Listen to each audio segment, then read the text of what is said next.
আচ্ছা দেখ, আগে তো তোরা মানে অনেকক্ষণ ধরে কি অনুসংখ্যা অনুসংখ্যা অনুসংখ্যা বের করলি। পিভিটি দেওয়া থাকলো একবার, আরেকবার কি ভর দেওয়া থাকলো। ভর দেওয়া থাকলে ডিরেক্ট মোল সংখ্যা বের করবি, যদি উপাদান গ্যাসের নাম দেওয়া থাকে, মিথেন গ্যাস বা গ্যাসের নামটা দেওয়া থাকলে তোরা আণবিক ভরটা বের করে মোল সংখ্যা বের করে তারপরে হচ্ছে অণুর সংখ্যা বের করবি।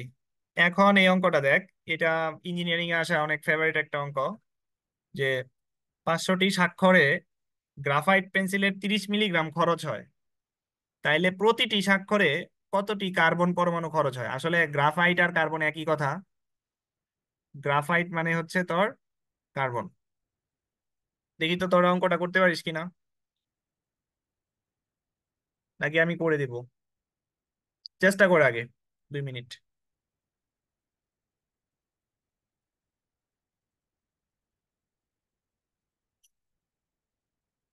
3.0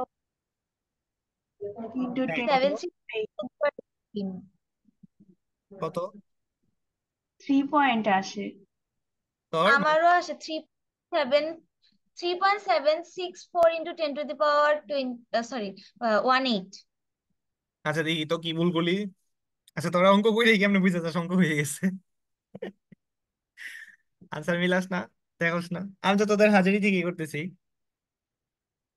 আচ্ছা দেখ, তো 500টি স্বাক্ষরে কার্বন পেন্সিলের 30 মিলিগ্রাম খরচ হয়। এখন এনে ভরটা কিন্তু মিলিগ্রামে দেওয়া।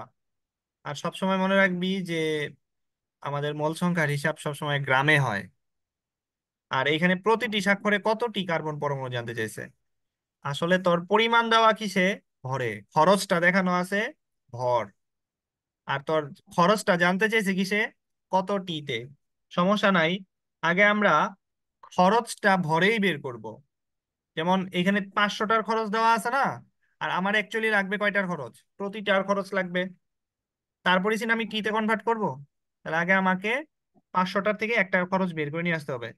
তাহলে লিখবো যে 500টির জন্য, আমি এত কিছু লিখলাম না, 500টির জন্য খরচ হয় কত, 30 মিলিগ্রাম। যেহেতু মিলিগ্রামে অঙ্ক রাখা যাবে না, অঙ্কটা তোর কিসে কনভার্ট করতে হবে, গ্রামে খরচ, গ্রামে নিতে হবে আর কি। আর তোর একটির জন্য কত খরচ হয়, একটির জন্য খরচ হয় হচ্ছে 30 × 10⁻³ বাই 500। কত আসে?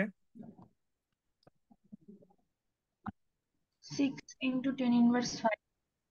30 × 10⁻³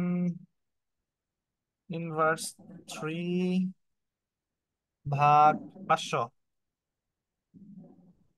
6 ইন্টু, হ্যাঁ, 6 × 10⁻³ কি, গ্রাম। তার মানে এটা একটির খরচ গ্রামে আসছে। এখন একটির খরচ তোকে নিতে হবে কিসে, টিতে। তখন তুই কি করবি, তুই সূত্রটা ফালাই দিতে পারস যে যেহেতু গ্রামে আসছে তার মানে কি W/M। আর তোর কাছে কি টি জানতে চেয়েছে না, তার মানে কি হবে N/NA। এই সূত্রটা ইউজ করতে পারিস। তাহলে কত গ্রাম আসছে, 6 × 10⁻⁵ গ্রাম। এইভাবেও তোরা লিখতে পারিস, যেহেতু গ্রামে খরচ আসছে, তোর কি খরচ হচ্ছে, কার্বন না, কার্বন কিন্তু 12 গ্রাম। তাহলে 12 গ্রাম খরচ যখন হয়, 12 গ্রাম কার্বন খরচ হয় কি, 12 গ্রাম মানে কি 1 মোলের সমান না। আর 1 মোল মানে কতটি, অ্যাভোগাড্রো সংখ্যক। তাহলে 12 গ্রাম কার্বন খরচ হয় কতটি, 6.023 ইন্টু 10⁻23 টি। এতটি স্বাক্ষরে আর কি, এতটি স্বাক্ষরে। আর তোর কাছে কত গ্রাম আসছে, 6 × 10⁻⁵ গ্রাম কার্বন খরচ হয়। 6.023 ইন্টু 10⁻23 ইন্টু 6 × 10⁻⁵ ডিভাইডেড বাই কত, 12। বুঝতে পারছিস? এখন যে রেজাল্টটা আসে, অথবা তোরা চাইলে ওই যে একটু আগে যেটা লিখলাম W/M, N/NA, এখান থেকে অ্যাকচুয়ালি এই যে এই এন এর ভ্যালুটা বের করতে হবে। ঠিক আছে, একই রকম রেজাল্ট হবে। দেখ এখন কত আসে, ইন্টু 6.023 ইন্টু 10⁻23 ভাগ 12। তোদের কি 3 আসছে? আ- আমার তো হ্যাঁ, দেখি 3 3 আসছে। আসে। তাহলে কি বইয়ের রেজাল্ট ভুল আছে রে? 3.01 ইন্টু 10⁻18 আসে। তুমি মনে হয় ক আর খ মিলাইয়া দিছো। ওই 63 শ্রেণী করে দিছে। না না না, আমি খটাই দিছি। ধর দেখ, ভুল থাকতে এবারে। না, হচ্ছে 65টি 55 ছিল। 50 ও আপনি আচ্ছা। দিছেন আচ্ছা আচ্ছা আচ্ছা, হ্যাঁ রে, আমি তো ক আর খ মিলাই দিছি। সমস্যা নাই, তোরা বুঝছিস তো নাকি? হ্যাঁ। এর জন্য তো কই কি রে, অঙ্ক রেজাল্ট কই গেল আসলে খতে। হ্যাঁ আমি আসলে খটা তুলতে যায় কয়ের অর্ধেক তুলে ফেলছি। আচ্ছা যাই হোক, এরকমই হবে আর কি। ওকে, ঠিক আছে। আচ্ছা, এরপরের আনসারটা দে, এটা দে, এটা দে, এটার আনসার দে। এই যে, এটা মুখে মুখে দে। 1.008 গ্রাম হাইড্রোজেনের কয়টি পরমাণু থাকে?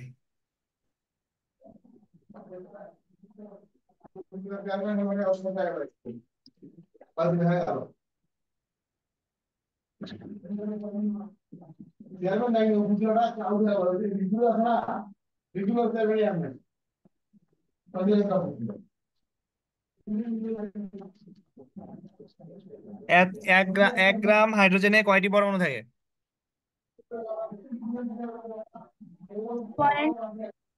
1 ইন্টু 10⁻20 মানে 23। এত চিন্তা করতে হচ্ছে মাইশা, তাড়াতাড়ি বল কি হবে এটার আনসার। ওই কত বললো? আমার তো হচ্ছে 3.07 ইন্টু 10⁻23 আসছে। এ বেটা দেখ, গ্রাম হ্যাঁ। পারমাণবিক ভরই কি আসলে মোল না? হ্যাঁ। এইখানে যে হাইড্রোজেনটা দেখতেছিস, এই হাইড্রোজেনটা কি গ্রামে 1.008 গ্রাম দেওয়া আছে না? হ্যাঁ। হ্যাঁ। এটা তো তাহলে পরমাণুর ভর। আর হাইড্রোজেন তো এখানে বলে নাই, হাইড্রোজেন গ্যাস। হাইড্রোজেন কি গ্যাস বলছে? তার মানে তোরা এখানে কি না। বিবেচনা করতে হবে? পরমাণু বিবেচনা করতে হবে। মাইসা মেবি অণু ধরে করে ফেলছিস, তাই না? হ্যাঁ। অণু ধরে করে ফেলছিস, অন্যদের। হ্যাঁ। এটা কিন্তু এমসিকিউ এর প্রশ্ন আসছে। তাহলে 1 দশমিক, এটা মানে কি? এটা মানে কি 1 মোল না? এটা সমান সমান কি? এত আণবিক পারমাণবিক ভর সমান গ্রাম হইলে 1 মোল হয়। আণবিক ভর যদি গ্রামে প্রকাশ করো তাহলেও সেটা কি হয়? 1 মোল হয়। তাহলে 1 মোলের ভিতর কত সংখ্যক থাকে? 6.023 ইন্টু 10⁻23 টি। 10⁻23। ঠিক আছে। আচ্ছা, বুঝতে পারছিস? হ্যাঁ। আচ্ছা, যদি বুঝতে পারিস তাহলে এই যে অঙ্কটা দেখ এখন। বাষ্পীভবনের কারণে একটি পাত্রের পানি যদি প্রতি ঘন্টায় 10 মিলিগ্রাম ওজন হারায়, তবে প্রতি সেকেন্ডে ওই প্রক্রিয়ায় জলীয় বাষ্পের কতটি অণু উৎপন্ন হয়? তার মানে প্রতি সেকেন্ডে তোর কতটি অণু উৎপন্ন হয় এটা জানতে চাইছে। আর তোর হিসাবটা দেওয়া আছে হচ্ছে প্রতি ঘন্টায় 10 মিলিগ্রাম ওজন হারায়। দেখি তো, আগে তোরা ট্রাই করতো দেখি। আমি তোদের জন্য সময় দিলাম, ট্রাই কর। আমি পজ দিচ্ছি।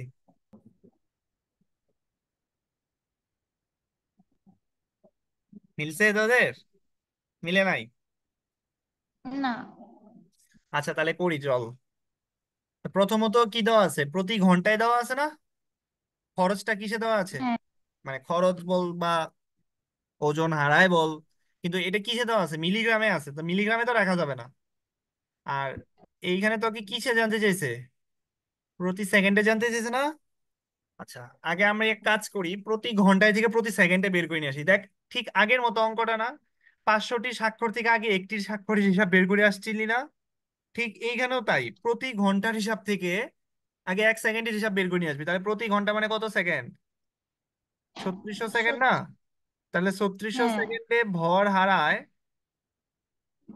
কতটুকু? ভর হারায় 10 তো না, গ্রামে নিতে হবে। 10 × 10⁻³ কারণ 1 গ্রাম সমান সমান হচ্ছে 1000 মিলিগ্রাম।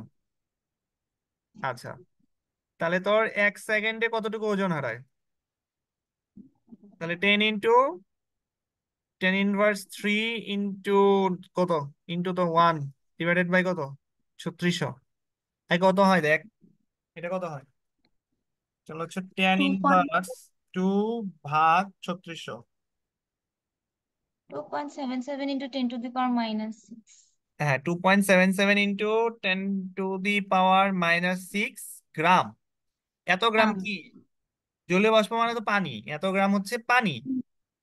তো এখন তো সহজ, আগের মতোই তো, যে কতটি অণু। ওইভাবে তাহলে হচ্ছে তোর 6.023 × 10⁻23 ও, আগে বলতে হবে কি 18 গ্রাম। তার মানে 18 গ্রাম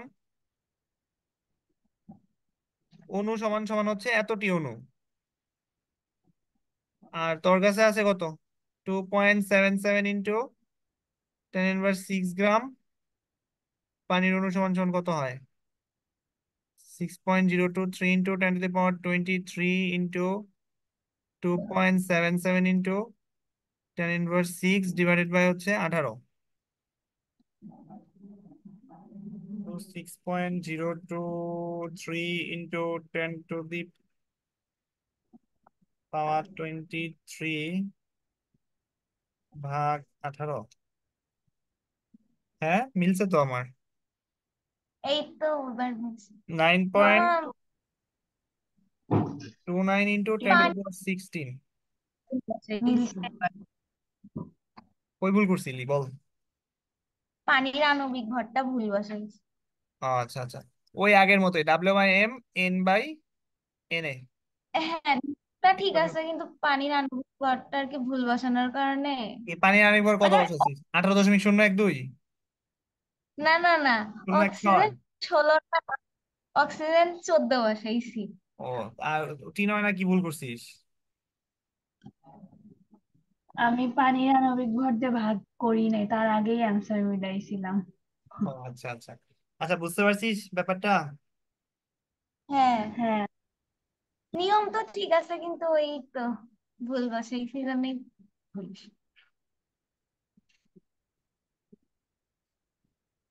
আচ্ছা, তাহলে তবে কি দেই আর, আজকে এই পর্যন্তই থাক নাকি?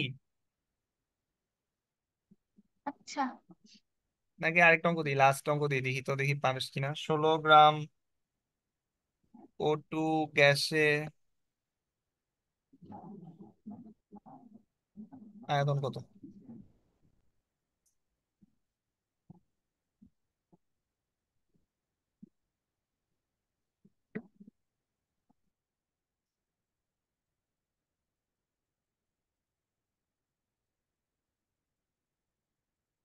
কত দেখি।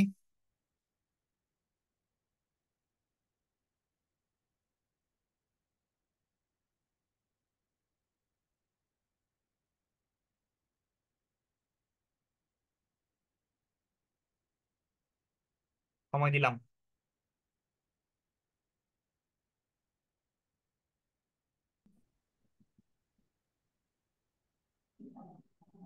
দেখ তো, এই অঙ্কটা আসলে অ্যাকচুয়ালি তোর কাছে জানতে চাইছে আয়তন, তাই না?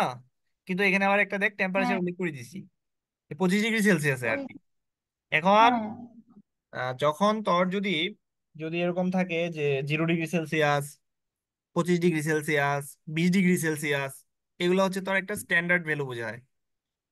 0 ডিগ্রি যখন হবে তখন তোর এটা এসটিপি তে ভ্যালু বা প্রমাণ অবস্থায় ভ্যালু জানতে চাওয়া। 25 ডিগ্রি মানে হচ্ছে তোর এসএটিপি তে জানতে চাওয়া। আর হচ্ছে 20 ডিগ্রি চাওয়া মানে হচ্ছে এনটিপি তে জানতে চাওয়া। অনেক সময় টেম্পারেচার উল্লেখ থাকে। এখানে তো আর ওই যে পিভিটি না, মানে পি আর ভি তো দেওয়া নাই যে তুই আগে মোল বের করবি এরকম করে না। যেহেতু এখানে তোর একটা এই 25 ডিগ্রি সেলসিয়াস মানে হচ্ছে এসএটিপি তে আয়তন জানতে চাইছে। এখন কি বুঝছিস মাইশা? 25 ডিগ্রি না, কি বুঝছিস? তো পড়েই ফেলছিস এটা। M is equal to V by 24 দশমিক হ্যাঁ সাত আট হ্যাঁ হ্যাঁ নয় হ্যাঁ হ্যাঁ, এরকম হবে করতে আর কি, হবে। যে W/M, ভি বাই তখন 24.789। তখন হচ্ছে তোর অ্যাকচুয়ালি এই ভিটা হ্যাঁ, বের করতে হবে।